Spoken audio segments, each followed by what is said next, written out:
ليه مش مؤمنة بالحب يا رودري؟ احتياجات اكتر هي حاسة انت ممكن تتجوزي شخص مش بتحبيه ولا بيحبك؟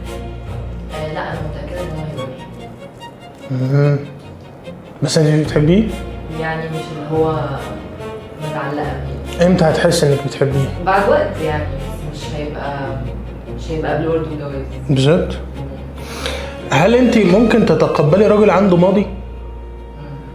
ليه؟ مش حاسه ان ده هيسبب لي غيره؟ من ايه، من الماضي؟ لا خالص. طب اسالك سؤال خطير بجد، ردي بصراحه، انت تحبي الشخص اللي يبقى عنده ماضي، راجل يبقى عنده ماضي ولا ما عندوش ماضي خالص؟ نتكلم عن ماضي بقى، فيه بقى حاجات وحركات وتكات. صح.